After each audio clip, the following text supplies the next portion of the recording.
आज कई बैठक के माध्यम से हम लोग ये कहने गांव-गांव जाके ये कह रहे हैं कि सरकार ऋण माफ़ करे, नहीं तो हम लोग पैसा केसीसी का पैसा हम लोग बैंकों को जमा नहीं करेंगे, अपनी गिरफ्तारी देंगे और दूध सहित कृषि उत्पाद का लाभकारी मूल्य घोषित करेंगे। इन्हीं मुद्दों को लेकर के गांव-गांव हम लोगों का ये जागरण कार्यक्रम चल रहा है और उसी क्रम में खानपुर प्रखंड के शिवसिंहपुर पंचायत 3 मुहानी पर आज हम लोग संवाद करने के लिए यहाँ इकट्ठा हुए।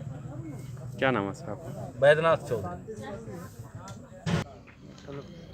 आज हम लोग पशुपालन किसान सेवा संघ बिहार के बैनर तले पूरे बिहार के किसानों को जगा रहे हैं कि हिंदुस्तान के विभिन्न प्रदेशों का वहाँ के किसानों का कर्ज माफ़ हुआ तो फिर बिहार के किसानों का कर्ज क्यों नहीं माफ़ हुआ। उसके सरकार के दोहरी नीति के विरुद्ध हम लोग यह तय कर लिए हैं कि बिहार के किसान भी कृषि ऋण नहीं चुकाएंगे। और दूसरी मांग हमारी है कि 2010 से लेकर आज तक बिहार के तमाम वैसे बैंक कर्मी जो कृषि ऋण स्वीकृति किए और कृषि ऋण वितरण किए, 2010 से वैसे बैंक कर्मी के संपत्ति की जांच की जाए। हमारी तीसरी मांग है कि हिंदुस्तान के आज़ादी के 71 साल बाद भी हिंदुस्तान के मंत्रालय में स्वतंत्र रूप से पशुपालन में मत्स्य पालन विभाग का गठन नहीं हुआ।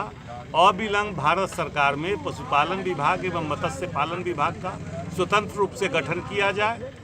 कृषि कार्य को मनरेगा से जोड़ा जाए। पशुपालन को खाद्य सुरक्षा गारंटी योजना से जोड़ा जाए।